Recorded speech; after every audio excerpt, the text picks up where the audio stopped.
शक्ति का संतुलन जरूरी है संसार में, आपके लिए भी पानी का डर बना रहना चाहिए। आज जो मोदी जी के बाईं तरफ है, मोदी जी के बाईं तरफ हमारी दाहिनी तरफ जो लोग खड़े हैं, क्या मोदी जी उन पर भरोसा करेंगे? बात तो यहीं से शुरू होती है। क्योंकि अगर आप बिहार में देखेंगे तो बिहार में जो सबसे बड़ा पोस्टर कैंपेन चला था उसमें यही लिखा हुआ था कि नीतीश जी सबके है। तो अभी वो किसके हैं और कहां रहेंगे वो तो अगले 3-4 दिन में पता चलेगा। कुछ नहीं होने वाली अभी, आप रुक जाइए मैडम। और मैं आपको एक चीज कहूंगा कि never estimate the power of a common man. अब की बार 400 पार, नेवर एस्टिमेट नहीं, डायलॉग तो आज बहुत फिल्मी बोल रहे हैं आप, मकबूल से लेकर हर फिल्म का। Never under estimate. क्या कर रहे हैं यार तू? तो मजाक है क्या?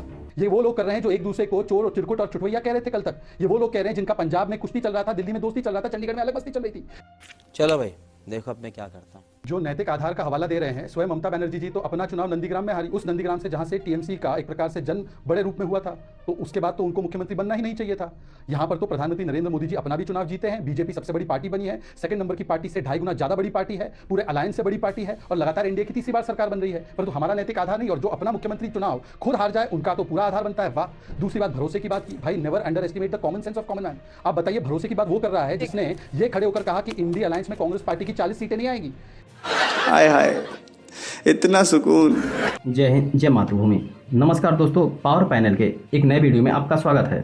दोस्तों आज एक मस्त वीडियो लेकर आ गया हूँ, अंत तक जरूर देखिएगा। दोस्तों आज की डिबेट बहुत शानदार होने वाली है, वीडियो को अंत तक जरूर देखना। एंड डिबेट के बारे में आपकी क्या राय है कमेंट में जरूर बताना। चलिए शुरू करते हैं।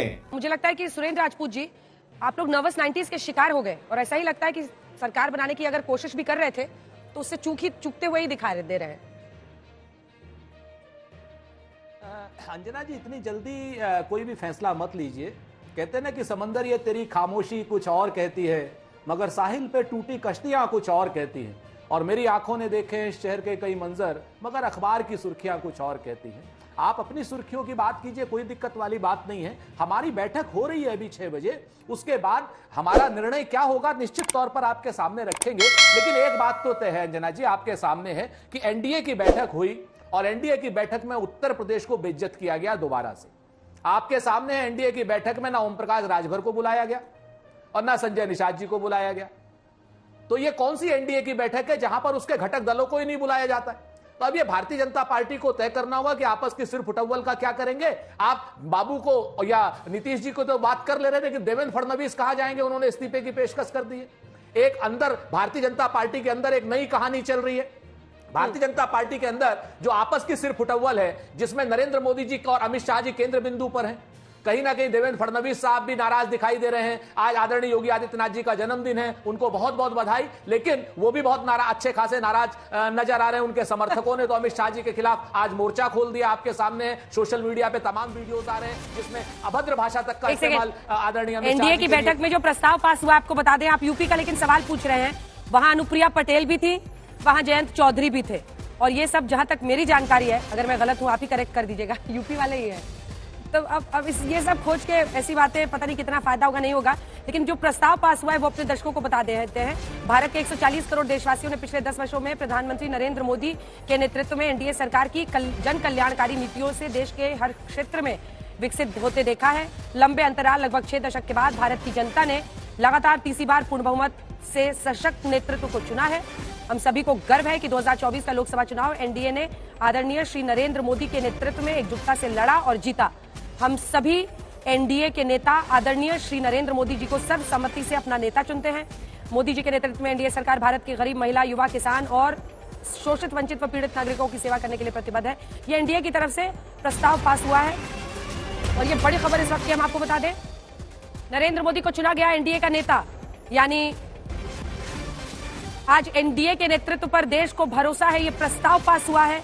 तो इसके मायने ये है, देखिए कौन कौन से नेता इस मीटिंग में बैठे हुए थे। प्रधानमंत्री नरेंद्र मोदी के अलावा बीजेपी अध्यक्ष जेपी नड्डा, राजनाथ सिंह, बीजेपी के वरिष्ठ नेता, रक्षा मंत्री, अब खैर चूंकि इस्तीफा दे दिया है प्रधानमंत्री ने, तो अमित शाह बीजेपी की तरफ से, चंद्रबाबू नायडू टीडीपी की तरफ से, नीतीश कुमार, एकनाथ शिंदे शिवसेना ग्रुप के, एचडी कुमारस्वामी, जेडीएस के, एलजेपी-आरबी के चिराग पासवान। और ये वो प्रस्ताव आप अपने टेलीविजन स्क्रीन पर इस वक्त देख रहे हैं। चिराग पासवान के बाद बिहार से ही जीतन राम मांझी एचएम के, पवन कल्याण जनसेना पार्टी के, आंध्र प्रदेश के सुनील तटकरे एनसीपी गुट के मौजूद थे, अनुप्रिया पटेल अपना दल की, सोनेलाल ग्रुप की, जयंत चौधरी आरएलडी के, प्रफुल्ल पटेल एनसीपी के, प्रमोद बोरो जो कि यूपीपीएल के हैं, अतुल बोरा एजीपी के, इंदिरा हंग सुब्बा जो कि एसकेएम के हैं, सुदेश महतो आजसू का नेतृत्व कर रहे थे, राजीव रंजन सिंह जेडीयू के, जिनको आप ललन सिंह के नाम से भी जानते हैं, और संजय झा भी जेडीयू की तरफ से मौजूद थे। और संजय झा को माना जाता है कि उनकी बड़ी भूमिका रही है आज यहाँ पर, अगर आप एनडीए में नीतीश कुमार को देख रहे हैं तो सर्वसम्मति से प्रधानमंत्री नरेंद्र मोदी के नेतृत्व की बात इस प्रस्ताव में पारित की गई है और कहा गया है कि एकजुट मिलकर होकर हम लोग चुनाव लड़े और चुनाव जीते। एक या दो लाइन में प्लीज सुरेंद्र जी अपनी बात पूरी कर लीजिए, उसके बाद से मैं चलूंगी अन्य मेहमानों के पास। आपको बीच में टोका था। हाँ, मैं पूरी जिम्मेवारी से अंजना जी आपसे कह रहा हूं कि आप फिर से कहता हूं कि एनडीए में 38 दल से, ऐसा एनडीए ने क्लेम किया था, नरेंद्र मोदी जी ने क्लेम किया था। शहजाद जी से पूछिए कि जितने दल के नेता आपने चुने हैं, जो बाकी दल हैं वो कहां हैं? उत्तर प्रदेश का मैं जानता हूं, बाकी जगह का नहीं जानता हूं। ओम प्रकाश राजभर जी, मैं जिम्मेवारी से कहता हूं, इस एनडीए की बैठक में नहीं है। संजय निषाद जी इस बैठक में नहीं है। क्या उनको बुलाया नहीं गया, या उनको बेइज्जत किया जा रहा है, या उनको छोटे दलों के कि उनके क्या नाम लोग नहीं है तो इसलिए उनको बुलाया नहीं जा रहा है? बाकी दल हैं कहां? तो मैं यही तो कह रहा हूं आपसे कि आप इसको देखिए आगे आगे क्या हो रहा है। राजभर को अभी नहीं बुलाया गया, अभी संजय निषाद को नहीं बुलाया गया। तो उत्तर प्रदेश का तो मैं जानता हूं, बाकी जगह का आप लोग बताएंगे। तो अभी बहुत कुछ होना बाकी है। आज की डेट में एनडीए का नेता चुना जा रहा है, लेकिन वहां पर नितिन गडकरी भी नहीं है। आज देवेंद्र फडणवीस साहब जो है वहां पर इस्तीफा देने की पेशकश कर रहे हैं। आज योगी आदित्यनाथ जी नाराज हैं उत्तर प्रदेश में। तो इन सारी बातों के बीच में नरेंद्र मोदी जी पता नहीं किस बात की जल्दी। ठीक है, अब शहजाद जी आप मोर्चा संभालिए, आपका ऑडियो पहले नहीं आ रहा था, अब जब आप सुन लीजिए। ये पूरी लिस्ट भी हम दिखा रहे हैं, इसमें से वो खोज रहे हैं कि ओपी राजभर और संजय निषाद कहां हैं। देखिए अंजना जी, वो खोजते रहिए, पर इनको ये बताना चाहिए कि आज जिनको बुलाया गया है या ये जो बैठक है वो उन लोगों की बैठक है जिनके सांसद चुनकर आए हैं। वही तो समर्थन लेटर देंगे ना सरकार बनाने के लिए राष्ट्रपति जी को। तो जिनके सांसद है, जो लेजिस्लेटिव पार्टी का हिस्सा है, वो लोग आए हैं। परंतु आज उद्धव ठाकरे जी ने तो साफ साफ इनकार कर दिया आने से इंडी अलायंस की बैठक में। वो क्यों आने से इनकार कर रहे हैं? राजभर जी ने तो कोई ऐसा स्टेटमेंट जारी नहीं किया है, ये तो अपनी मनगढ़ंत बातें बता रहे हैं। परंतु उद्धव ठाकरे जी की तरफ से तो साफ मना कर दिया गया है और कहा गया है कि हमें तो कोई आवश्यकता नहीं है आने की आज की मीटिंग में। तो मुझे बताना चाहिए कि क्या महाराष्ट्र का इतना बड़ा अपमान किया जा रहा है, जबकि महाराष्ट्र में कांग्रेस पार्टी को ठीक ठाक सीटें भी मिली है। तो महाराष्ट्र का तो अपमान ये लोग कर रहे हैं। जहां तक सवाल है, देखिए अभी आपने पहला जो सवाल पूछा, हमारी 282 सीट आई थी 2014 में, 2019 में 303 सीट आई थी, तब भी हमने एनडीए की सरकार बनाई थी और जो हमारे बीजेपी से नहीं थे उनको भी मंत्री बनाने का काम किया था। आज भी हम लोग अलायंस की सरकार बना रहे हैं। हाँ, आंकड़े अलग है पर सरकार अलायंस की है, फॉर्मेशन अलग, फॉर्मेशन वही है, फिगर अलग है और फॉर्मेशन का चरित्र वही है, नेशन फर्स्ट, इंडिया फर्स्ट। तो मुझे लगता है कोई बदलाव नहीं है। परंतु देखे ना कि जिन लोगों ने लगातार 3 बार 100 का आंकड़ा भी पार नहीं किया है, आज उन लोगों को आत्मचिंतन करने के बदले उनको अपने हार पर इतना घमंड है कि वो चिंतन नहीं कर पा रहे हैं कि अब लगातार 33 साल से वो 240 का आंकड़ा पार नहीं कर पा रहे।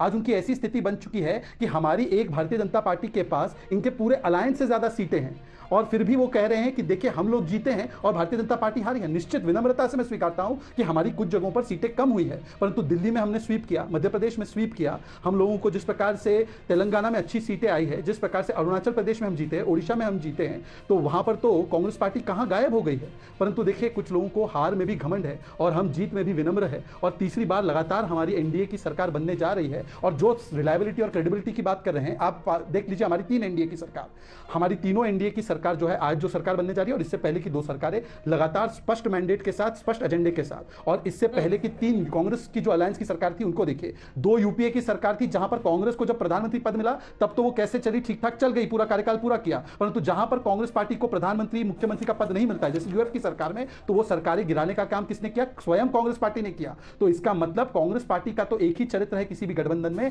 कि मेरा क्या, मुझे क्या। और इसी चक्कर में आज उद्धव ठाकरे जी भी शायद उनके इंडी गठबंधन के मीटिंग में नहीं आए, क्योंकि उनको लगता है कि महाराष्ट्र में तो मैं बड़ा प्लेयर हूं, परंतु कांग्रेस पार्टी को ज्यादा सीटें मिल गई है। अब जवाब ये दे सुरेंद्र राजपूत जी कि उद्धव ठाकरे जी नाराज क्यों हैं?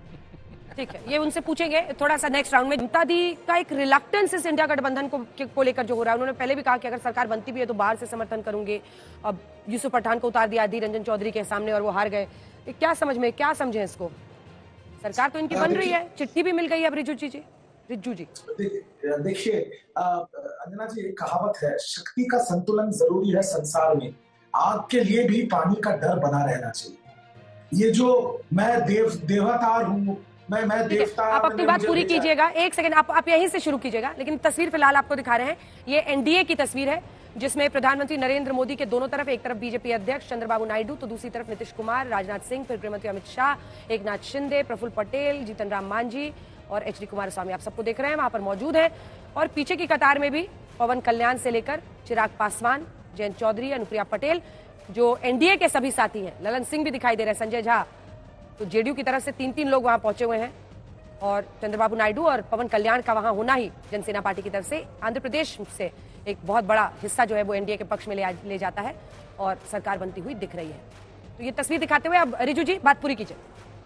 हाँ, तो मैं यही कह रहा था कि शक्ति का संतुलन जरूरी है संसार में, आपके लिए भी पानी का डर बना रहना चाहिए।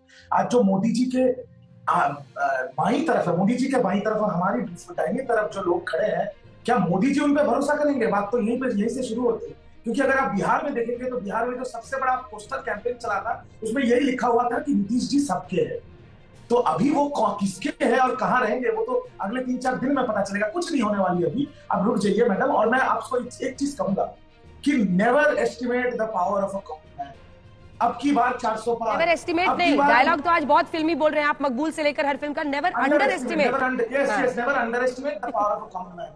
देखिए ये लोग अब की बार 400 पार, ये लोग हम भगवान हैं, हम राम मंदिर, राम को घर दिया है, सब राजा दशरथ बन गए थे, क्या हुआ? अयोध्या हार गए। अब की बार 400 बार, अब की बार मोदी सरकार नहीं है, अब की बार मिली जुली सरकार। तो अगर आंखों की भी शर्म होती तो मोदी जी कहते कि हम प्रधानमंत्री नहीं बनेंगे, क्योंकि मैंने जो वादे किए हैं वो सारे खत्म हो गए। मेरे जो बड़े बड़े बात थे, आपको याद है इन्होंने कहा था एक अकेला सब पे भारी, याद है? संसद से कहा था, क्या हुआ? अब तो क्रचेस की जरूरत पड़ गई है अकेले को खड़े होने के लिए। गठबंधन का नेता कौन था? अरे एनडीए का नेता कौन था? कोई और व्यक्ति था क्या? अंजना जी, आप बहुत वरिष्ठ पत्रकार हैं। जब तक इंडिया गठबंधन बना नहीं था तब तक तो एक अकेला सब पे भारी था। जिस दिन गठबंधन बना उसके 2 दिन बाद तो एनडीए का पहला मीटिंग बुलाया गया था। ठीक है, शहजाद जी इसका जवाब देना चाह रहे हैं। मुझे सुधीर जी से भी एक सवाल लेना है जल्दी से, शहजाद जी। हाँ, देखिए ऐसा है और उत्तर प्रदेश में तो देखिए 9% आपके वोटों में गिरावट आई है, सीटों में आपके, मतलब आप आधे हो गए हैं, 62 से 33 पर पहुंचना, और 37 पर चले गए हैं 5 से सुनील जी की पार्टी। हाँ, अब मैं जवाब दे दूं? ठीक है। जो नैतिक आधार का हवाला दे रहे हैं, स्वयं ममता बनर्जी जी तो अपना चुनाव नंदीग्राम में हारी, उस नंदीग्राम से जहां से टीएमसी का एक प्रकार से जन्म बड़े रूप में हुआ था, तो उसके बाद तो उनको मुख्यमंत्री बनना ही नहीं चाहिए था। यहाँ पर तो प्रधानमंत्री नरेंद्र मोदी जी अपना भी चुनाव जीते हैं, बीजेपी सबसे बड़ी पार्टी बनी है, सेकंड नंबर की पार्टी से 2.5 गुना ज़्यादा बड़ी पार्टी है, पूरे अलायंस से बड़ी पार्टी है, और लगातार एनडीए की तीसरी बार सरकार बन रही है। परंतु हमारा नैतिक आधार नहीं, और जो अपना मुख्यमंत्री चुनाव खुद हार जाए उनका तो पूरा आधार बनता है। वाह। दूसरी बात, भरोसे की बात की, भाई never under estimate the common sense of common man. आप बताइए, भरोसे की बात वो कर रहा है जिसने ये खड़े होकर कहा कि इंडिया अलायंस में कांग्रेस पार्टी की 40 सीटें नहीं आएंगी। ये वो लोग कर रहे हैं जो एक दूसरे को चोर और चिरकुट और चुटवैया कह रहे थे कल तक। ये वो लोग कह रहे हैं जिनका पंजाब में कुश्ती चल रहा था, दिल्ली में दोस्ती चल रहा था, चंडीगढ़ में अलग मस्ती चल रही थी। ये वो लोग कह रहे हैं जो केरला में वायनाड में राहुल गांधी को हराना चाह रहे थे और फिर रायबरेली में। टाइम इतने की इजाजत देता है, अब इसके आगे मैं बहस नहीं कर पाऊंगी। संजय जी और शेखर जी, एक लाइन में, ये सरकार आपको चलती हुई दिखाई दे रही है? चंद्रबाबू नायडू और नीतीश कुमार के मिजाज को देखकर दोनों से एक लाइन का जवाब। बनती भी तो दिखाई दे रही है, चलती हुई भी दिखाई दे रही है, लेकिन कितनी चलेगी प्रश्न चिन्ह इस पर है। शेखर जी, मुझे ऐसा लगता है कि आज उनको हमें शुभकामना देनी चाहिए, और जब नहीं चलेगी तब बात कर लेंगे। वीडियो को अंत तक देख लिया होगा आपने, उम्मीद करता हूँ वीडियो पसंद आई होगी। इसी तरह की डिबेट वीडियो के लिए वीडियो को लाइक और चैनल को सब्सक्राइब जरूर करें, और वीडियो के बारे में आपका क्या राय है कमेंट में जरूर लिख कर जाना। मिलते हैं एक नए ज्वलंत मुद्दे पर। जय हिंद।